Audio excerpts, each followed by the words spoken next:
Hello. So it is March 26, 2025, and I'm hoping today is the official start day of my women's health journey. I've been battling really rough pain for 13 years now, I want to say 15 years, basically since I started my period. And in more recent years, I've had a lot of troubles with like bowel movements and things like that. And in the end of 2023, I got off my dad's insurance, and now we are moved to Illinois, and we are in a position, we have health insurance. So I found a doctor. I have to establish myself with a doctor before I can get seen for a specialist, which is my goal. Today I'm doing an annual exam and presenting everything and asking to be referred to an endometriosis specialist, because I know there's something wrong. And I've spent years of my life being told it's nothing, being told, oh, we'll just change your birth control. And at the end of 2023, about to get married, about to get off my dad's insurance, I made the decision to stop taking my birth control. And it really showed me just how rough my period can be, and that the birth control really was taming a lot of my symptoms that have since flared up more. And I feel like by allowing that to happen, I now have more evidence to present, which really I feel like that's not something I should have had to do. I should have just been believed from the beginning, especially because endometriosis runs on my maternal side of the family. My mom, my grandma, and my great grandma all have it, and so hoping today is the start of this long journey. I have my little notebook, literally have all of my symptoms, and then other basic information, record dates of when things have happened. I've had in my doctor's notes, dating back to December of 2020, severe cramping. They use the medical term, but I don't know how to say it. Right now, the red meat, that all of a sudden I couldn't eat red meat without my stomach having the worst pain in my life. That I had an ultrasound done in May of 2023, and free fluid was found, and traces of adenomyosis were found. So I am nervous because it's my first time seeing this doctor, seeing a brand new doctor. And so it's nerve-wracking not knowing what type of OBGYN they're going to be. Are they going to believe me? Are they going to just try to put me on birth control? Are they just going to brush off everything or tell me how lucky I am that I only bleed 2 to 3 days? Because I've had that happen. I've had so many bad experiences with OBGYNs, and so I'm really, really hoping that this one's a good one and will believe me and will refer me to someone who is good. We can finally get this process started. I'll probably be kind of vlogging my journey along the way, because everybody's different. Everybody's health journey is different. Everybody's endometriosis journey is different and looks different for everyone. And if being real in this video and showing the journey and how long it can be can help someone, it's worth it to put it here on the internet. Especially because I know for me, a lot of symptoms I see surrounding endometriosis, I see people talk about, I don't have. And so it's constantly a battle with myself of being, okay, well, maybe it is in my head. Maybe I am just over exaggerating. Maybe my pain isn't that bad. Maybe it's not endometriosis. Maybe it's all these things. But at the end of the day, you know your body best. And if you think you have it, fight for it. I mean, like I said, I have a list of symptoms that I've had. But I don't have endo belly. I don't bleed outside of my period. I don't bleed for in more recent years, more than 5 days at a time. And I see almost every person that I see talking about having endo mentions those things. And so when I don't have those things, it's hard, I get hard on myself about it. So this is me sharing my journey and my story. Maybe someone who doesn't have those other symptoms, but maybe you have some symptoms similar to mine. Your pain is real. Your pain is valid. If you think you have endo or adenomyosis, fight for yourself because you know your body. So this is me after 15 years finally fighting for my body and hoping things get better. I've got my doctor's appointment tomorrow with an endometriosis specialist. So I just kind of wanted to come on here and chat before that. I don't think I gave an update after my last doctor's appointment. I got referred, which is what my last doctor's appointment was for. So that's really good. It was very interesting conversation because I want to share this to bring awareness to it, and for anyone who is going through this and feels like they have endometriosis, and if you are not getting the answers you need. And I told them I've years of going through this, and all throughout college, anytime I'd go with a problem, my doctors would just change my birth control pills. And my doctor literally told me to my face, because you're at this age in your life that you are wanting to have kids, I'll refer you to a specialist so that you can talk to them about getting surgery. But if you were not at that stage in your life, I would just put you back on birth control. And I know for some people that might be what they want. However, for me, it was just like, no. Like, I know that my pain has gotten worse. It's been worse since I've been off of it. But getting off of it has shown me just how bad it is. And if I was still on birth control, it might not have gotten this bad for me to take action, because I feel like my symptoms are so weird. So like my first day, I'm about to get into all this. My first day of my period is really, really rough. Like I have to hope and pray that it is not on a day that I have work, because I am out of commission. I am in bed with the heating pad. The only times I get up are when I'm using the bathroom, which are just as painful, or to eat. And most of the time I am just eating survival snacks that I can eat in bed. First day is always rough.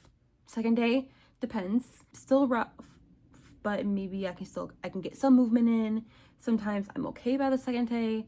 And then usually the rest of the week, I'm just spotting and I'm okay. Little pain here and there, but nothing too bad. My first day is so bad. I just got off track. Why did I go into this? Wait. I feel like because I only have one, maybe two super, super bad days, I feel like I don't have a right to have a diagnosis. I don't know if that makes sense.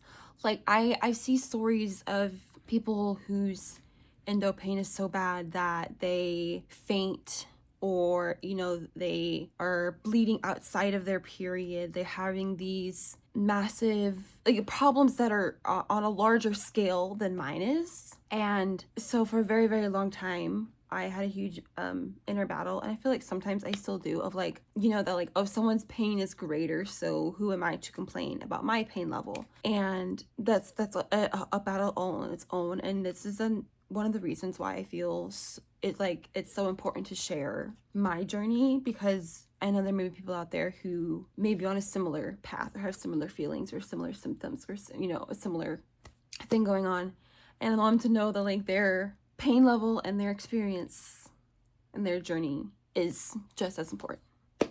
But I feel like for me, I needed to experience the worst it could get, to be taken seriously, which is so unfortunate. I feel like I should have been taken seriously when I first had problems and brought it up, but can't go back.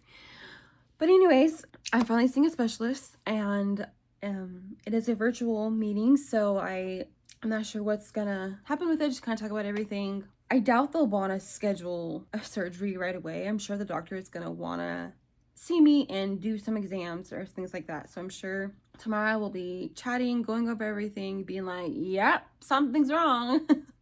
And then probably scheduling me for an exam, maybe a ultrasound or an MRI or something like that. And then from there, hopefully getting a surgery scheduled. So that's the goal. And another thing that I kind of wanted to be transparent on is that it's okay to have hard days and they don't last. So yesterday I had something new happen with my body. I had this bad pinching pain in my lower back, and I didn't think much of it when it happened because I work as a nanny, so I'm sitting on the floor a lot. My posture's not always great. I'm sitting crisscross applesauce, which is like shifting my back, my posture. And that's just what I thought it was until 30 minutes to an hour later, I started having a pinching pain from my pelvis all the way down to my knee and like one nerve all the way down my leg. And it was really painful. And after a while it went away, but then it came back later in the day. Same thing, started in the back, and about 30 minutes later then it was the leg. And I had that pain from I think like 8:30ish until I fell asleep, like 10 or 11ish. And I had a really, really rough night. I was mentally done. I was just angry at doctors and myself, angry at my body, and I was sobbing, and I probably cried for a good 2 hours, and then I cried myself to sleep. And then when my husband came home from work, he asked me how I was doing, and then I cried again. It was a lot. Like, I woke up this morning with like red, big bags under my eyes. Like, I was, you know, when you could tell someone had a rough night. Those type of bags under my eyes. Like, it was a really, really rough night because new pains keep popping up, new things my body's doing, and they can all tie back to a particular type of endometriosis, which would mean that my endometriosis would have spread to a different part of my body. And I felt so frustrated and upset because it's like, I think my endometriosis, I'm pretty confident my endometriosis has spread, which is why I'm having all of these other pains and complications. And if a doctor took me seriously 8 years ago, 5 years ago, would it have spread to those spots? You know? And I had a really hard time with that. But I woke up this morning, got ready for the day. I had a good day at work. My leg pain came back, and I had it for most of the morning. And probably around like 9 o'clock until probably around noon, I had that leg pain, which is hard when you're working with and playing with a 4-year-old and a almost 2-year-old. You know, you're up and down a lot and moving around a lot. Then I came home and I did a stream from my gaming channel, which lasted like 3 hours, which is crazy. And then I went and made my dinner, and I watched one of my favorite YouTubers, and I've just been this like uplifting, happy girl today. I've been like, just kind of like, you know. And now I'm kind of winding down for the night, and I'm going over all of my notes and data and any important information to mention to the doctor. I'm gonna add my new symptom that I've been having, just make sure I have everything ready, because my appointment is at like 7:20 in the morning. It's crazy seeing how I was yesterday and like how I am today, and then I'm just like ready, because this journey is long and scary and tiring and exhausting and all of these things. And I'm really glad I'm documenting this, not only for myself, for other people who may be going through similar struggles. If this video can help one person, then that's pretty awesome. So I'm going to get ready for bed, review the rest of my notes, make sure everything is ready for my doctor's appointment in the morning, and I will see you guys when I have a new update. So I just got done with an MRI scan. First off, can we talk about the gown? And then they like keep your socks and shoes on, and I wear these shoes. So real quick. Anyways, it went good, better than I thought. They played Britney Spears for me. Although at one point NSYNC came on, and then Taylor Swift came on, which is weird. It's fine. I feel like I did really good at staying still, so I'm really proud of myself. Hopefully we get some good results from the MRI. So, I just kind of want to be vulnerable for a minute and maybe help someone else.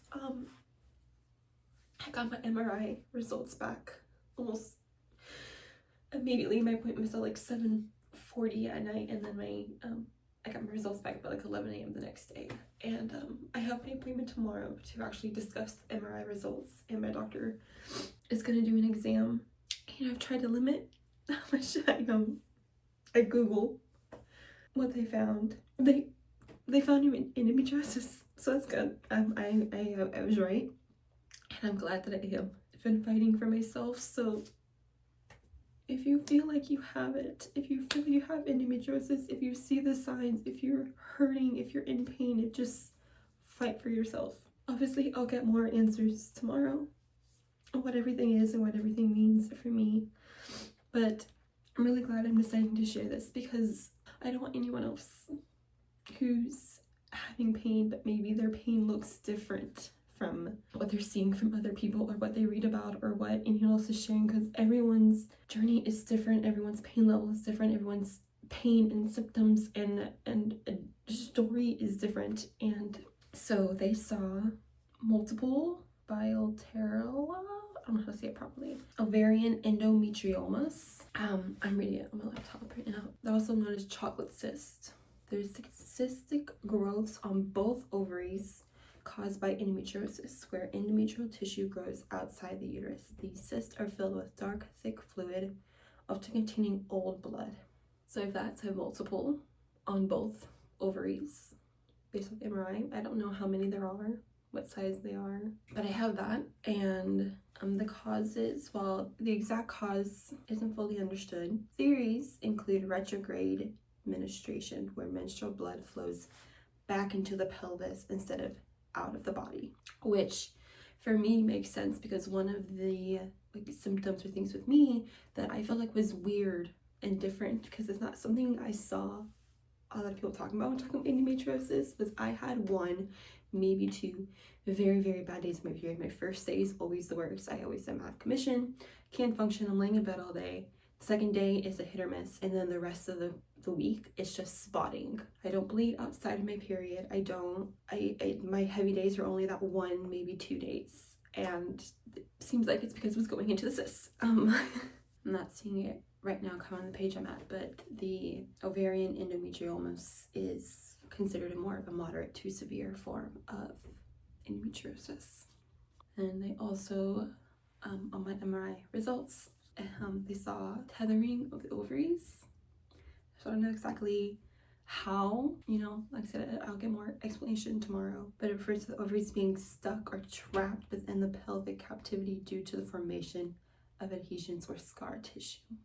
Adhesions could also tether the ovaries to other pelvic structure like the uterus, fallopian tubes, or intestines. And like I said, I don't know exactly what the tethering means, what kind it is, how it is, if it's attached to anything else. I don't know. I'll get answers tomorrow, but I'm feeling very anxious.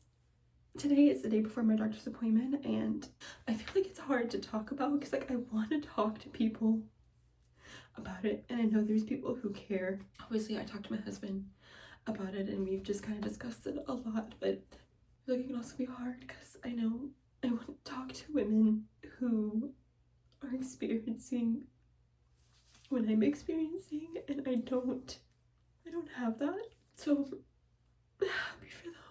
I have like my best friends, one of them had her first baby last year, and my other best friend just had her second baby this year. And we have friends in our friend group here. I just had a baby last year, one's having a baby due this year, and I love getting to meet their babies and see pictures and videos of them growing up. And I have my nieces and nephews from my brothers, and the pressure I feel inside of going to the doctor tomorrow and knowing the endometriosis is there, and that these other things that they saw, like the endometriomas and the tethering of the ovaries, and of course endometriosis in and of itself can cause infertility. And the tethering of the ovaries, it can block depending on how they lay and how they are, it can really affect fertility, and they only, depending on how bad they mess, they are affecting everything. Surgery is supposed to help that, and so it's like hard to go in, and they're not gonna have an answer for it, and I have to wait until surgery and get out of surgery to know if these things have truly affected my fertility. And It's a really scary thing, and it's hard when the women around me are having babies at the moment. Like we are at the point in time where like our friends getting married, having babies, and I don't not want this to come off the wrong way, any way, shape, or form. I am so happy for my friends, and I know some of them had a long journey, a long and hard journey to get the babies they had. Some didn't. Some, like, everyone has their own journey. It's just, I'm finding this so hard, and I have people tell me like, oh, don't think about it, don't like put it into existence. But it's, I also feel like I need to kind of be very aware of it, and that it could be possible, and it I don't know. It's hard. And I feel like I'm ready but not ready for my appointment tomorrow. So yeah, I did a lot of rambling. I don't even know how much of this is almost 12 minutes. It's a lot. I just kind of wanted to share and be vulnerable, because endometriosis sucks. And even though sometimes I feel like I'm alone, I know I'm not. And I want to remind you that you are also not alone in your endometriosis journey. All we can do is prepare, get answers, and take the next step. So I don't remember the specifics, but I know that it was very successful. So all the endometriosis the doctor saw, she got out. So that was really, really good. But we did it.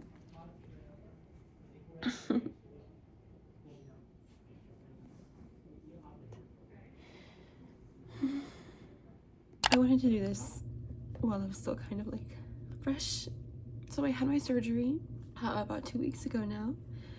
I did a whole vlogging them the day before, the day of, and a few days post-op. I'm just kind of talking about my experience with all of that. So with this being my journey to diagnosis, I thought I wanted to wait my 2-week post-op appointment to kind of just get as much information as I can to really share where I'm at in my journey. Confirmed, I do have it. And the surgery was successful. All the scar tissue and endometriosis that she saw, she was able to get out. There was some on my colon, and that was removed and separated, and a tiny bit was left behind. There's also endo near my diaphragm, right below my heart. So that is something that I have to be conscious of, and for us to be on the lookout of. And to be able to get that, we'll have to do a cardiothoracic, I don't know how to say it, a surgical specialty focused on the heart, lungs, and chest organs. So I would have to go to a different surgeon for that. But of course, my doctor said, they try to not do surgeries too close to each other because they risk more scar tissue, and of course all the other health risk and everything.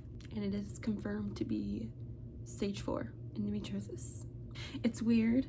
I've updated some of my friends on this, and one of my friends asked me like how I'm doing. I'm like, I don't know. It's weird because I've always believed and kind of known that I have endometriosis. And I know endometriosis is a chronic illness. It's something that I will be dealing with the rest of my life, and it can impact many things. But to have a doctor finally tell me that I have stage 4 endometriosis and that I have a chronic illness just affected me more than I anticipated it to. Especially because after the surgery, the biopsy report came in that it was, what was in there was endometriosis. I knew that, and I knew everything they found in all this, the cyst removed and the endo removed from the surgery. But to actually hear the words come from my doctor's mouth, because my doctor didn't come talk to me after my surgery, but to actually have the doctor tell me that, just affected me more than I thought it would, and it's really weird because, like I said, I've believed and known I've had this for years. Yeah. I don't remember when this vlog started. I don't have my calendar in front of me. It's March was my first appointment, or April. I don't know, but like, it's crazy because I'm like, within this vlog, I feel like it's like a relatively short time frame between asking to see a specialist, seeing a specialist, and getting the surgery. But it's also like I have to remind myself, and it's also kind of just like to share that this has been going on for years. I remember seeing the doctor, going to the doctor for pain and switching my birth control my freshman year of college, which was 2016, 2017. So that's, 8-9 years.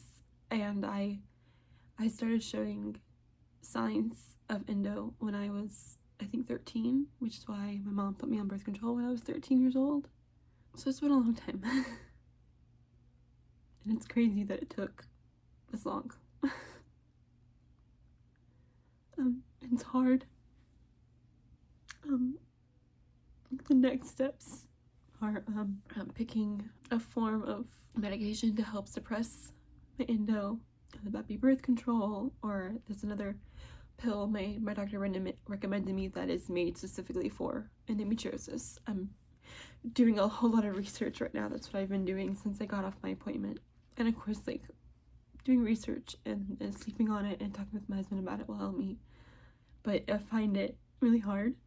This is me being openly honest and vulnerable with this, because in case there's anyone else out there who feels like this, it feels like to me, after years and years of being dismissed and just switching my birth control, it took me to stop taking birth control and my symptoms to get worse for doctors to take me seriously. And I'm afraid to start taking medication that'll suppress my endo, because if it's still growing and I don't have the symptoms and I don't see it and feel it, how will we be able to catch it when it gets bad again?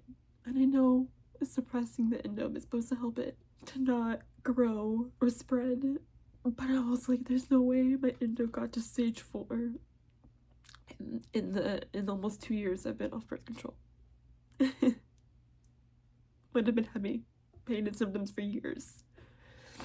And I mean, maybe it did, maybe it was suppressed, and in the 2 years it did grow and everything. But I don't know, and things we'll never know. But so for me right now, I'm having a really hard time. So anyways, yeah. I've always known, but I officially have the diagnosis, which is both a relief and scary.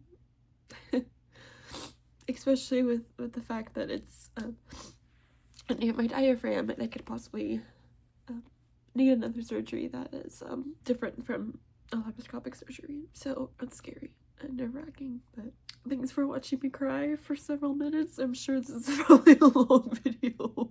Alright, so we are officially at the 6-week post-op point, and I thought this would be kind of a good time frame to wrap up this video, because I feel like now we've done the surgery, I've got all my follow-up appointments, got all of my questions answered, I think, and now we're just kind of in limbo to see how my body reacts post-surgery. So here we are. I feel like this is not the end of this journey, because it's a chronic illness. There's no end to it. But definitely from like the start of where this video began, when I had my first appointment back in March, I'm relieved to have the surgery done. I'm relieved to officially have a diagnosis. I'm relieved to know that it was there and that I was right. And I feel like mentally I'm in a good place. You know, I had there were some things brought up in my 2-week post-op appointment that I was initially like very freaking out about, but I got some clarification on it, which is good. So the endometriosis found near my diaphragm, right under my heart, it's actually only 1 to 2 millimeters, so it's very, very tiny. and the hope is that it'll go away. So it is not a guaranteed I will need that surgery, which is a huge relief because that was one of the biggest things that I was like very anxious about. And the fact that it's not a guaranteed need, that it's just something to keep an eye on, is a big relief. And I picked a medication to take. My doctor gave me 3 options. One was a birth control to get back on. I was very hesitant to get back on birth control because I was on it for, I think, 13, 14 years. And there was a good chunk of time when I was in college that I was switching birth control 3 to 4 times a year because it just kind of, it negatively affected my body. So I was very anxious about the birth control option. The other 2 options, one was an IUD that I was kind of leaning towards because I asked for other endo girlies' thoughts and opinions on it in Facebook group and on Reddit, and a lot of them were talking highly of the IUD. But when I asked one of my best friends who's a nurse, one of the things that can happen with an IUD is that it can grow like in your lining. And I was like, the fact that obviously the whole point of it would be to suppress my endo and not have it come back or grow or spread, but the fact that I could have endo grow there and endo attached to the IUD, all that freaked me out. I know how low chances of that happening, but it still freaked me out, so I didn't want to do the IUD. And then the third option was a pill made specifically for endometriosis, but it is basically medical menopause, and one of the biggest side effects for it was weakening your bones.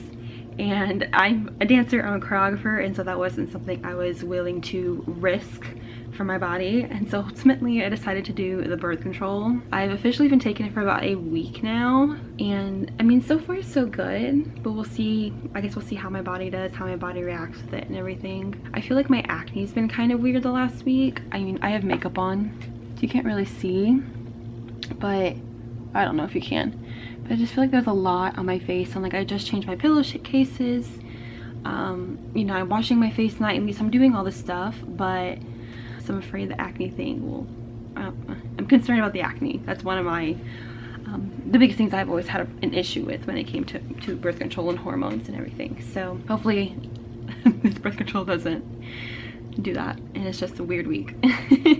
Anyways, that's where I'm at. Basically all of the endo is out. Very little, very small near my diaphragm, and then very little was left on my colon. Everything else was out. My cysts were taken out. My ovaries are untethered. So far I've been feeling good post-surgery. I've been very lucky. I have been getting I can't say it properly, I will just type it up here, pain down my left leg. It's happened a few times, but luckily it hasn't been happening the past week, so hopefully it just lessens how much I get it, because that's really painful.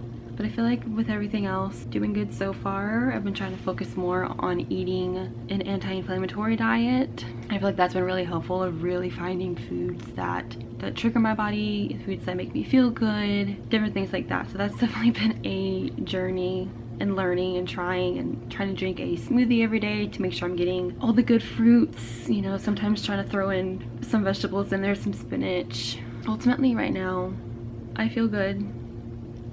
Like I said, I have a diagnosis. I have it removed. I am actively doing things to help suppress the endo. Thank you all for being here and watching, you know, probably 30-40 minutes of me crashing out over doctors and crying and all the highs and lows of this. And I mean, it's crazy to think that this video alone is a span of about 5 months, and I've been battling this for over 10 years. It's been a long journey.